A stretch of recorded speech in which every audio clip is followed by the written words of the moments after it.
ആ സുരേന്ദ്രൻ്റെ ഒരു ആഗ്രഹം ഇങ്ങനെ ഇന്ത്യയിലെ പുരാണ സംവിധാനങ്ങളുടെ ഭാഗമായിട്ടുള്ള പേര് നൽകാനും ചരിത്രപരമായ പേരുകൾ ഒഴിവാക്കാനുമുള്ള ശ്രമമാണ് നടന്നുകൊണ്ടിരിക്കുന്നത്. അത് ഫാസിസത്തിൻ്റെ ഭാഗമായിട്ടുള്ളൊരു കാര്യമാണ്. ഫാസിസം വരുമ്പോഴേ ചിലപ്പോൾ വരും.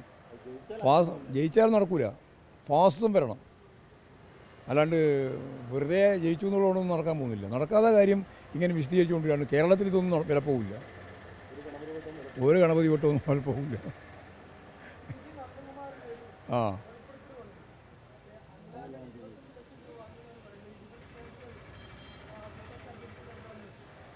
ഈ നന്ദകുമാറിൻ്റെ മുഖവിലക്ക് വിശ്വസിക്കാൻ പറ്റുന്ന ഒരാളല്ല. പക്ഷേ നന്ദകുമാറിനെ പോലുള്ള ഒരാൾ പറയുന്നത് മുഴുവൻ തള്ളിക്കളയാൻ പറ്റില്ല.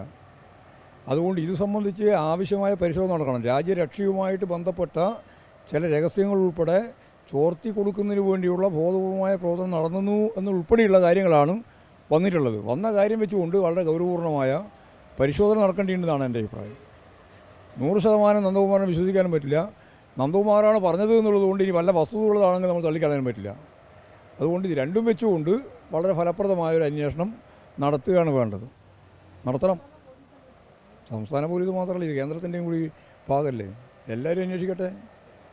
ഏജൻസിക്കിടെ യാതൊരു ക്ഷാമവും ഇല്ല. അന്വേഷിക്കട്ടെ. നിങ്ങൾക്ക് ഏതാവേണ്ട വെച്ചാൽ ചേർക്കാം. നിങ്ങൾ ആഗ്രഹിക്കുന്ന ഏജൻസിയാണോ ആ ഏജൻസിനെ നിങ്ങൾക്ക് ഉൾപ്പെടുത്താം. ഞാൻ ഏത് ഏജൻസി ആയാലും വളരെ ശക്തിയായിട്ട് അന്വേഷിക്കണം എന്നാണ് പറയുന്നത്. അത് വേണം. പാനൂർ കേസ് വെറുതെ ആവശ്യമില്ല പറഞ്ഞത്. ഞാനിതിനെപ്പറ്റി പറയാൻ പോകുന്നില്ല. വെറുതെ ആവശ്യമില്ലാതെ നിങ്ങൾക്ക് വേറെ പണിയില്ല, നിങ്ങൾക്ക് ഇങ്ങനെ വാർത്ത ഇങ്ങനെ പറഞ്ഞുകൊണ്ടിരിക്കണം. എനിക്ക് വേറെ എന്തെങ്കിലും പണിയുണ്ട്, അതുകൊണ്ട് ഞാൻ ജോയിൻ ചെയ്യാൻ പോകും. ശരി നടപടി അതൊക്കെ ഞാൻ പറഞ്ഞില്ല. സനോജോട് ചോദിക്കുന്നു. പാർട്ടി സംസ്ഥാന കമ്മിറ്റിക്ക് യാതൊരു ബാധ്യതയില്ല. ഞാൻ പറഞ്ഞല്ലോ, ഉറപ്പിച്ചായി പറഞ്ഞല്ലോ. അത് പാർട്ടിക്ക് യാതൊരു ബന്ധവുമില്ല. പാർട്ടിക്ക് അങ്ങനെ ഒരു ബോംബ് ഉണ്ടാക്കേണ്ട കാര്യവുമില്ല. ഞങ്ങൾ ഉണ്ടാക്കിയിട്ടില്ല, ഇനി ഉണ്ടാക്കാൻ പോകുന്നില്ല. പോരെ. അത് ഞാൻ പറഞ്ഞല്ലോ, സന്നദ്ധ പ്രവർത്തകർ അതുണ്ടാവും സ്വാഭാവികമായിട്ട്. ഓടിക്കൂടുമല്ലോ ആളുകൾ. അങ്ങനെ വന്നാൽ ഓടിക്കൂടുന്ന സംഭവത്തിൻ്റെ ഭാഗമായിട്ട് അവരെ രക്ഷാപ്രവർത്തനത്തിന് വേണ്ടി പോകുന്ന ആളുകളുണ്ട്. അവരെയൊക്കെയാണ് പ്രതികരിക്കുന്നതെന്ന് ആണ് പറയുന്നത്. ഞങ്ങളെ സംബന്ധിച്ചിടത്തോളം അത് പോലീസ് അന്വേഷിക്കട്ടെ എന്ന്. അന്വേഷിച്ച് പോലീസിന് മനസ്സിലാവുന്നതനുസരിച്ച് കാര്യങ്ങൾ കൈകാര്യം ചെയ്ത് പോട്ടെ. ഞങ്ങളതിലൊന്നും ഇടപെടുന്നു. ഞാൻ കേസിലോ അതിൻ്റെ ഭാഗമായിട്ട് ഒരു കാര്യത്തിലോ ഇടപെടാൻ ഉദ്ദേശിക്കുന്നില്ല.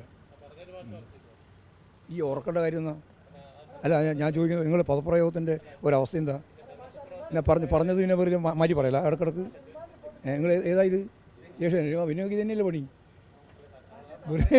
വെറുതെ കമ്മ്യൂണിസ്റ്റ് വിരുദ്ധത മൂത്ത് എന്തെങ്കിലും പറയുന്ന സ്ഥിതിയിൽ എത്താൻ പാടില്ല കേട്ടോ. ഏഷ്യാനെറ്റുകാരനല്ല, അതാ പണി.